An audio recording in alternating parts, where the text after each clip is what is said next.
Hey there, welcome to day 22 of our No Nonsense November. Sharon Horne-Ellstrom here, sharing lessons learned, life lessons over 6+ decades of living here on planet Earth. And today's is your meaning. What the heck does your meaning mean? Well, it means that you and only you decide what everything means. Now, does that mean we don't interact with other people? No, we got to live in a world with other people and have relationships and things. But absolutely everything, what it means is filtered through and interpreted and determined and decided and actually chosen by you. Now, you might not do it on a conscious level, but you're going to do it on a subconscious level, at least automatically. That means every word, every experience, everything we see, everything we'll even allow ourselves to see or hear or experience is filtered through our subconscious and our conscious, and we decide what it means. If we witness an event, we interpret that event and we analyze that event and we judge that event and we say, well, what does that mean to me? So if we lose our job during COVID, all of us and millions of people lost their job during COVID and were furloughed or laid off or fired or let go or working from home, but their job situation changed.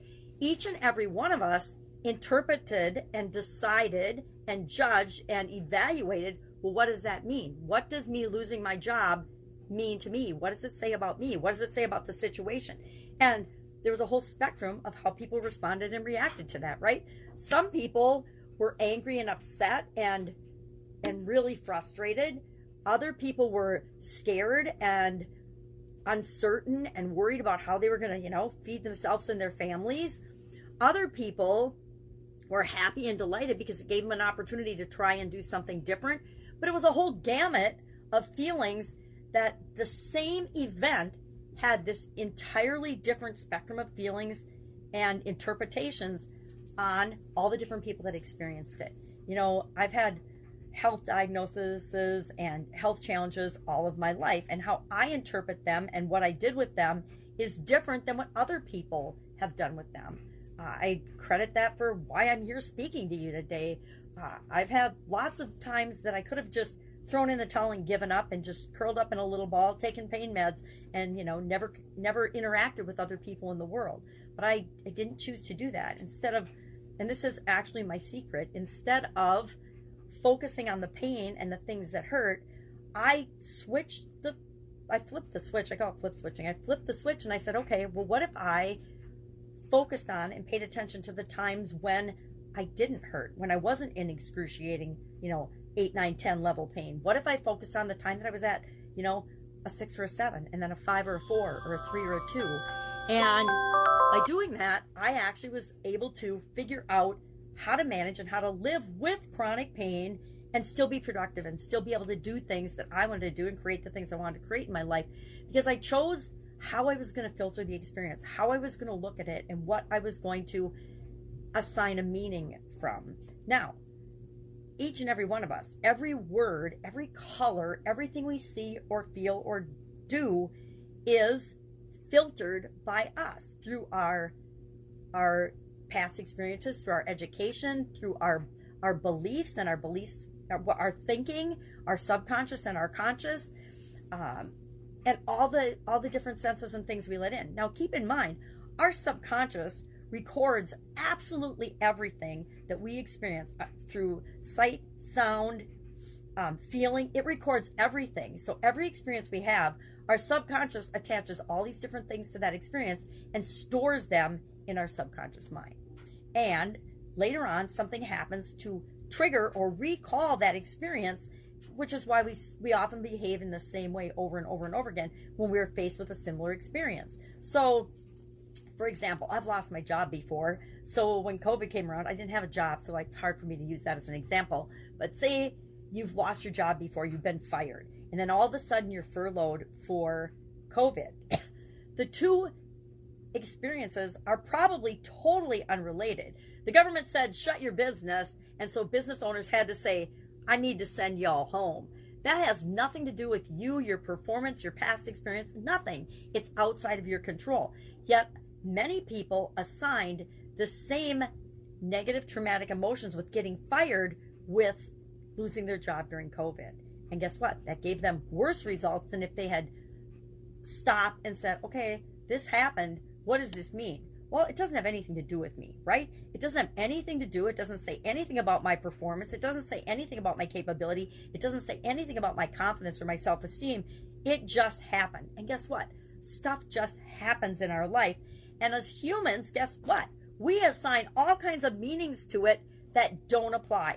If you have ever had a conversation with someone and they said something and you got all hurt and offended, only to find out later on that what they said you totally misinterpreted. They didn't mean anything near what you interpreted out of what they said or didn't say, right?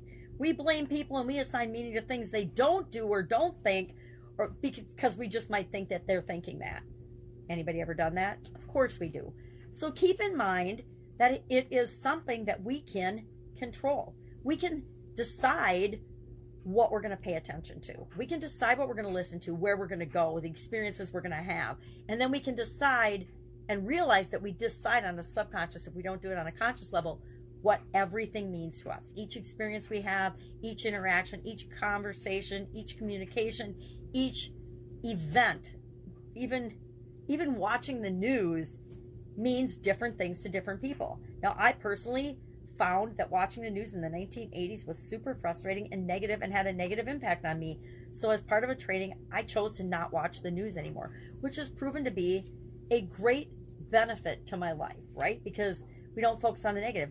The news focuses on the negative. Why? Because it gets people's attention. And so if they're always feeding you negative things to get your attention, what's happening when you're not listening to it? Or while you're not listening to it, you are reinforcing the negative things that happen, or someone else's interpretation of things that happen as automatically negative. And they probably aren't, right? As cold and callous as it might seem, people having challenges across the world, tsunamis, or people starving in other countries, does it really impact you on a daily basis? Probably not. But if you watch the news or the media, all kinds of things can get you upset that really don't impact you at all.